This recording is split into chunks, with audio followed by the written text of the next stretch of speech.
Panchlight bye Phanishwarnath Renu. पिछले 15 दिनों से दंड जुर्माने के पैसे जमा करके महतो टोली के पंचों ने पेट्रोमैक्स खरीदा है।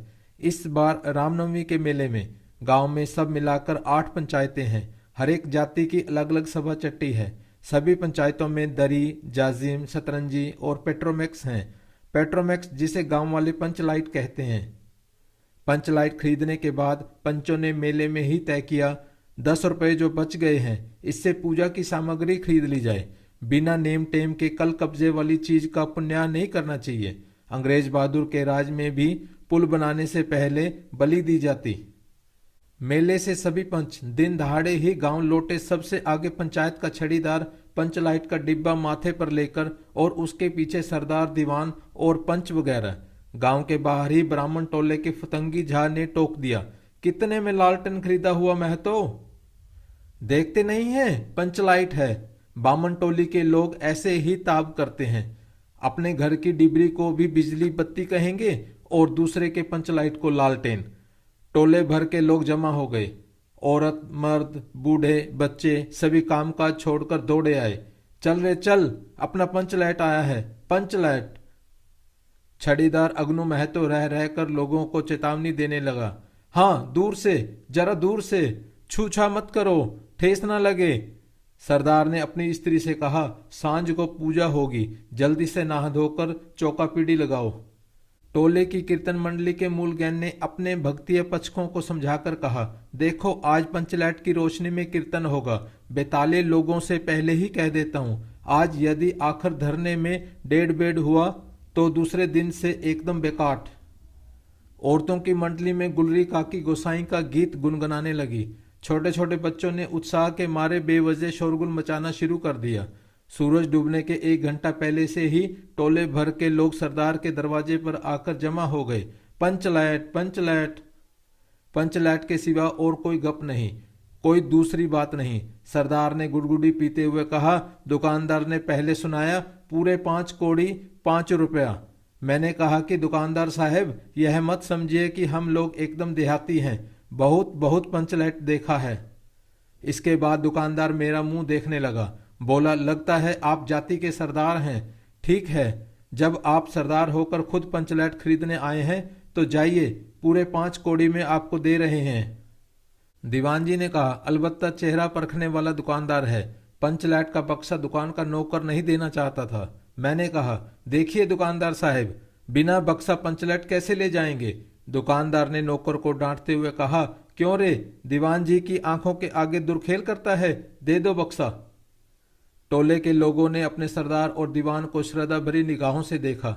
छड़ीदार ने औरतों की मंडली में सुनाया, रास्ते में सन सन बोलता था पंचलाइट, लेकिन ऐन मौके पर लेकिन लग गया। रुदल शाह बनिए की दुकान से 3 बोतल मिट्टी का तेल आया और सवाल पैदा हुआ, पंचलाइट को जलाएगा कौन? यह बात पहले किसी के दिमाग में नहीं आई थी। पंचलाइट खरीदने के पहले किसी ने न सोचा, खरीदने के बाद भी नहीं। अब पूजा की सामग्री चौक पर सजी हुई है। कीर्तनिया लोग खोल ढोल करताल खोल कर बैठे हैं और पंचलाइट पड़ा हुआ है। गांव वालों ने आज तक कोई ऐसी चीज नहीं खरीदी जिसमें जलाने बुझाने का झंझट हो। कहावत है ना, भाई रे गाय लू तो दूहे कौन, लो मजा, अब इस कल कब्जे वाली चीज को कौन बाले? यह बात नहीं कि गांव भर में कोई पंचलाइट बालने वाला नहीं। हर एक पंचायत में पंचलाइट है, उसके जलाने वाले जानकार हैं। लेकिन सवाल है कि पहली बार नेम टेम करके, शुभ लाभ करके दूसरी पंचायत की आदमी की मदद से पंचलाइट जलेगा? इससे तो अच्छा है पंचलाइट पड़ा रहे, जिंदगी भर ताना कौन सहे। बात बात में दूसरे टोले के लोग कूट कहेंगे, तुम लोगों का पंचलाइट पहली बार दूसरे के हाथ से न। पंचायत की इज्जत का सवाल है, दूसरे टोले के लोगों से मत कहिए। चारों ओर उदासी छा गई। अंधेरा बढ़ने लगा। किसी ने अपने घर में आज डिबरी भी नहीं जलाई थी। आज पंचलाइट के सामने डिबरी कौन बालता है? सब किए किराए पर पानी फिर रहा था। सरदार, दीवान और छड़ीदार के मुंह में बोली नहीं। पंचों के चेहरे उतर गए थे। किसी ने दबी हुई आवाज में कहा, कल कब्जे वाली चीज का नखरा बहुत बड़ा होता है। एक नौजवान ने आकर सूचना दी, राजपूत टोली के लोग हंसते हंसते पागल हो रहे हैं। कहते हैं कान पकड़कर पंचलाइट के सामने 5 बार उठो बैठो, तुरंत जलने लगेगा। पंचों ने सुनकर मन ही मन कहा, भगवान ने हंसने का मौका दिया है, हंसेंगे नहीं। एक बूढ़े ने आकर खबर दी, रुदल शाह बनिया भारी पतंगड़ आदमी है, कह रहा है पंचलैट का पंपू जरा होशियारी से देना। गुलरी काकी की बेटी मुन्नी के मुंह में बार बार एक बात आकर मन में लौट जाती है। वह कैसे बोले? वह जानती है कि गोधन पंचलैट बालना जानता है, लेकिन गोधन का हुक्का पानी पंचायत से बंद है। मुन्नी की मां ने पंचायत से फरियाद की थी कि गोधन रोज उसकी बेटी को देखकर सलम सलम वाला सलीमा का गीत गाता है, हम तुमसे मोहब्बत करके सलम। पंचों की निगाह पर गोधन बहुत दिनों से चढ़ा हुआ था। दूसरे गांव से आकर बसा है गोधन, और अब टोले के पंचों को पान सुपारी खाने के लिए भी कुछ नहीं दिया, परवाह ही नहीं करता है। बस पंचों को मौका मिला, 10 रुपया जुर्माना, न देने से हुक्का पानी बंद। आज तक गोधन पंचायत से बाहर है, उससे कैसे कहा जाए, मुन्नी उसका नाम कैसे ले, और उधर जाति का पानी उतर रहा है। मुन्नी ने चालाकी से अपनी सहेली कनेली के कान में बात डाल दी। कनेली चिको चिक चिन। कनेली मुस्कुराकर रह गई। गोधन तो बंद है। मुन्नी बोली, तू कहे तो सरदार से, गोधन जानता है पंचलैट बालना। कनेली बोली, कौन गोधन? जानता है बालना। लेकिन सरदार ने दीवान की ओर देखा और दीवान ने पंचों की ओर। पंचों ने एकमत होकर हुक्का पानी बंद किया है। सलीमा का गीत गाकर आंख का इशारा मारने वाला गोधन से गांव भर के लोग नाराज थे। सरदार ने कहा, जाति का बंदिश क्या, जबकि जाति की इज्जत ही पानी में बही जा रही है। क्यों जी दीवान? दीवान ने कहा, ठीक है। पंचों ने भी एक स्वर में कहा, ठीक है, गोधन को खोल दिया जाए। सरदार ने छड़ीदार को भेजा। छड़ीदार वापिस आकर बोला, गोधन आने को राजी नहीं हो रहा है, कहता है पंचों की क्या प्रतीत, कोई कल कब्जा बिगड़ गया तो मुझे दंड जुर्माना भरना पड़ेगा। छड़ीदार ने रोनी सूरत बनाकर कहा, किसी तरह गोधन को राजी करवाइए, नहीं तो कल से गांव में मुंह दिखाना मुश्किल हो जाएगा। गुलरी काकी बोली, जरा मैं देखूं कह के। गुलरी काकी उठकर गोधन के झोंपड़े की ओर गई और गोधन को मना लाई। सभी के चेहरे पर नई आशा की रोशनी चमकी। गोधन चुपचाप पंचलैट में तेल भरने लगा।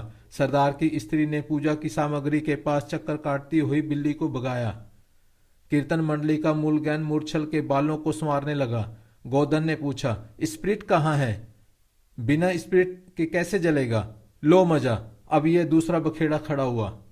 सभी ने मन ही मन सरदार, दीवान और पंचों की बुद्धि पर अविश्वास प्रकट किया। बिना बूझे समझे काम करते हैं ये लोग। उपस्थित जनसमूह में फिर मायूसी छा गई। लेकिन गोधन बड़ा होशियार लड़का है, बिना स्पिरिट के ही पंचलैट जलाएगा। थोड़ी गरी का तेल ला दो। मुन्नी दौड़कर गई और एक मलसी गरी का तेल ले आई। गोधन पंचलैट में पंप देने लगा। पंचलैट की रेशमी थैली में धीरे धीरे रोशनी आने लगी। गोधन कभी मुंह से फूंकता, कभी पंचलैट की चाबी घुमाता। थोड़ी देर के बाद पंचलैट से सनसनाहट की आवाज निकलने लगी और रोशनी बढ़ती गई। लोगों के दिल का मैल दूर हो गया। गोधन बड़ा काबिल लड़का है। अंत में पंचलैट की रोशनी से सारी टोली जगमगा उठी तो कीर्तनिया लोगों ने एक स्वर में महावीर स्वामी के जय ध्वनि के साथ कीर्तन शुरू कर दिया। पंचलैट की रोशनी में सभी के मुस्कुराते चेहरे स्पष्ट हो गए। गोधन ने सबका दिल जीत लिया। मुन्नी ने हसरत भरी निगाह से गोधन की ओर देखा। आंखें चार हुई और आंखों ही आंखों में बातें हुई। कहा, सुना माफ करना, मेरा क्या कसूर? सरदार ने गोधन को बहुत प्यार से पास बुलाकर कहा, तुमने जाति की इज्जत रखी है, तुम्हारा 7 खून माफ। खूब गाओ सलीमा का गाना। गुलरी काकी बोली, आज रात मेरे घर में खाना। गोधन ने फिर एक बार मुन्नी की ओर देखा। मुन्नी की पलकें झुक गईं। कीर्तनिया लोगों ने एक कीर्तन समाप्त कर जय ध्वनि की। जय हो, जय हो। पंचलाइट के प्रकाश में पेड़ पौधों का पत्ता पत्ता पुलकित हो रहा था। Thank you.